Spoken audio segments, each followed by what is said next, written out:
kind of sources should you use in your paper? And more importantly, how can you get your hands on them? This is the goal of this video. And so we're continuing with our example of motivation, and we're going to try to start digging in library tools to find additional information to start working towards our paper, right? So obviously I've read this article in the encyclopedia, and now I'm ready to go a little bit deeper. So what do? Well, it's rather straightforward. You go to the library website, and let's start with a very simple discovery search, right? So I'm going to write motivation. Very simple, hit go. Let's see what happens when we do this. The first thing I notice is we have over 3 million hits. That's a lot. This is already from the get-go indicating to me that I could probably subdivide my topic, go into more specific terms and try to dig deeper, because motivation as a concept has been heavily studied in the past few decades, hundreds of years, centuries, I don't know. So the point here is, this is not to be, don't stress out with the number of results. This is just indicating to me that I should perform more precise searching, and we'll talk about that in a second. Now, what I do want to talk about is the kinds of information formats out there, specifically this side here on the screen where my cursor is. Notice, for example, that we have news sources. Well, that's pretty straightforward. News sources come from newspapers or news websites. They're daily. They try to cover history as it unfolds, have a factual approach. I mean, some newspapers are a bit more scandalous, maybe. So those tend to be more on the entertainment side. Others tend to be more factual or try to cover history with authority. Those are called newspapers of reference. Things like the New York Times. I mean, that's usually seen as one of the, newspapers of reference. There are others, obviously, that try to cover newsworthy events. Another type of format that we see here are magazines. Magazines, again, they're there to either inform or entertain, depending on where they sit in the industry. There's a specific kind of magazine that you should know about called trade publications. In business, these are magazines that are geared towards specific people in industries and help them cover the news and relevant developments in their field. So magazines also include trade publications, and so they're very useful for the business world. Now, but that's still not enough. I mean, as you're writing a paper, news and magazines will provide context, will provide examples, will provide factual evidence of certain things, of certain accomplishments by people or events happening in the world. So yes, please use them, quote them, reference them in your paper. That's fine. But, and this is very important, you need to also include theory and research. Right? Those types of sources tend to be in academic journals. Now, academic journals, an example of an academic journal is the Harvard Business Review. You have other types of academic journals, and the difference between them, they're also called, by the way, scholarly journals or peer-reviewed journals, or anecdotally, peer-reviewed articles or scholarly articles or academic articles. All of these things kind of talk about the same thing. Now, the main difference between scholarly or academic or peer-reviewed articles on the one hand and newspapers and magazines on the other hand is the way that they're written and their intended audience. Newspapers and magazines I already talked about. News or entertainment, right? That's usually where they fall. As opposed to academic, scholarly, or peer-reviewed articles, those are meant to communicate science. And the way that they're written is different. For the news and magazine side, usually an editor tasks a journalist to write a story about something. They go off into the world, research the story, write it up. Short, maybe 500 words, 1,000 words. That's usually how long they go, but rarely longer than that. No footnotes usually. Pictures, yes. Footnotes, less, interviews a little bit. But that's the journalistic style or the style of the newspaper or magazine.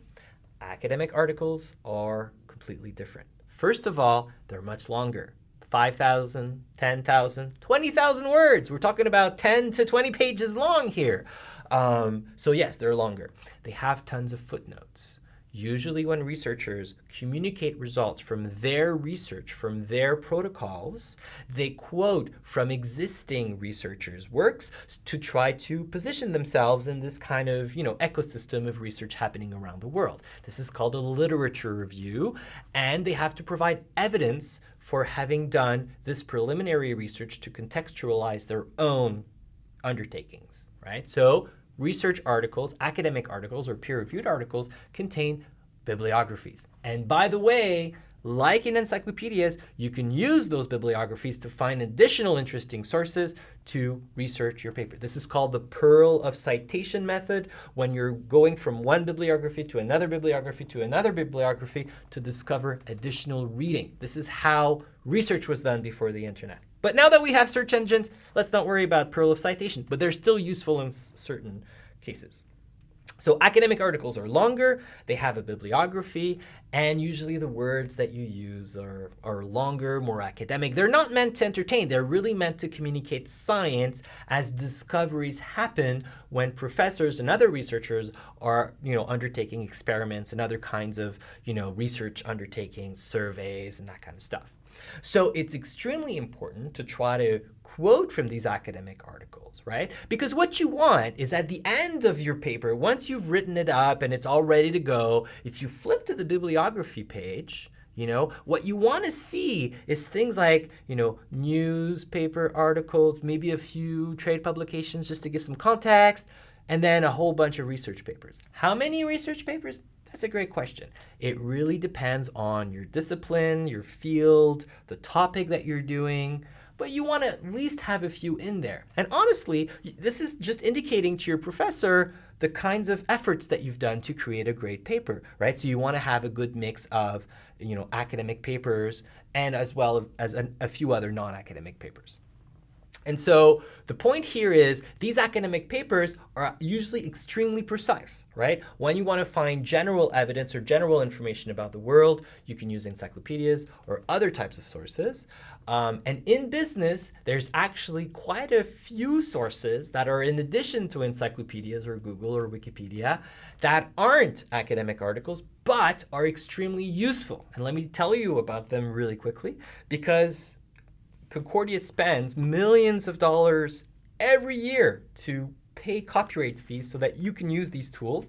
And we have some of the great business tools in the collection that you definitely want to know about. So if you go back to the library website, what I want to do is go to the help and how to, the course and subject guides. If you click through here, you have access to the business research portal, which is where I try to point out some of the great resources that we have at the library for you. So the first one, I'm just going to talk about a few because we don't have time to go into all of them. And notice that for most of these other sources, I actually have YouTube tutorials explaining these tools in greater detail. So I just want to highlight that you have some great stuff at the library. The first one is IBIS World. IBIS World is a database giving you industry reports for US, Canada, and China. Not available on the free web. You may locate them via Google because Google may index them because IBIS World has let Google see the titles, but not the full documents. We actually pay for the full documents. So if I go here in the Canadian industry reports, they're filed by industry codes, NIACS. I have a whole video about that. But let's say I just want to know about radio, right? I'm curious about radio. And so I have here reports in the US and Canada, radio broadcasting in Canada. I have manufacturing. I have all sorts of different things.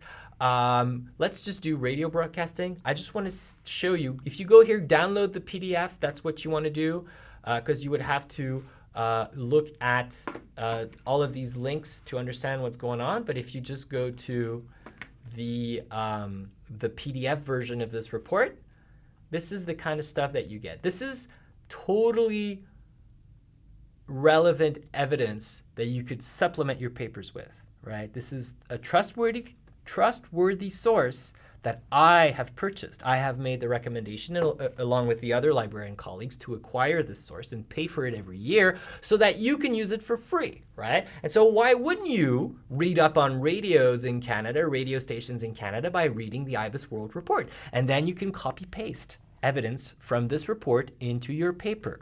If you do that, when you do that, let's go back to the library website.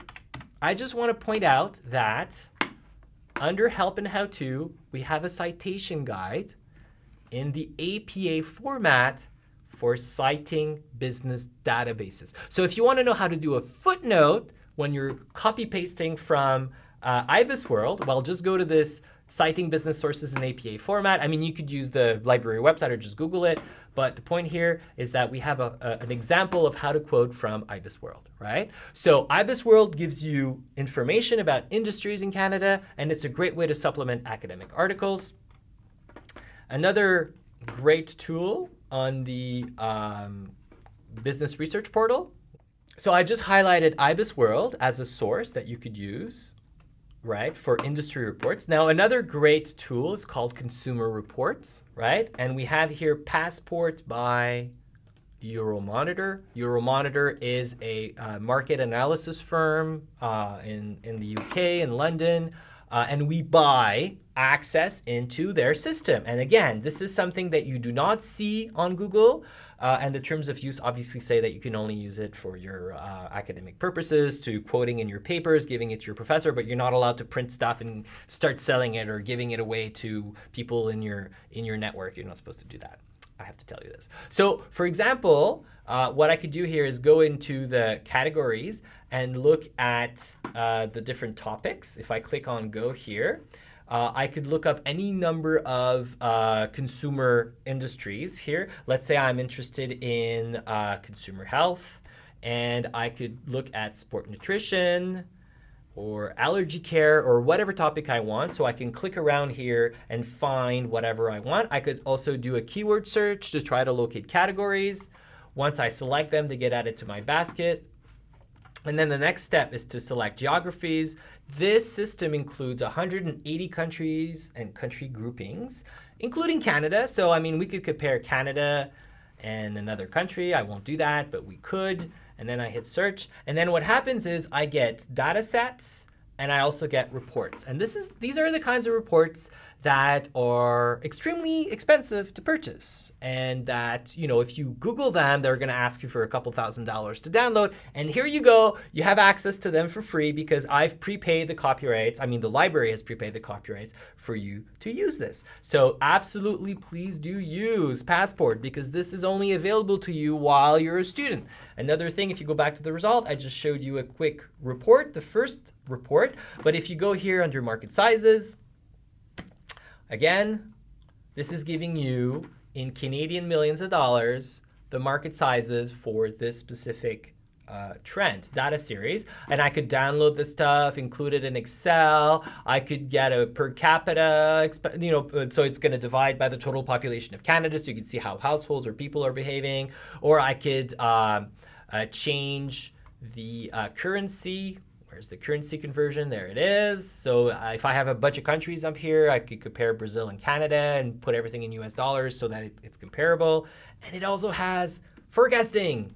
I mean, isn't that amazing? There you go. So the point here is that this is just indicating to you the kinds of tools that you have at the library to locate articles, be them news articles, magazine articles, or academic articles. And in addition to articles, we also have industry reports in IBIS World and consumer reports in Passport.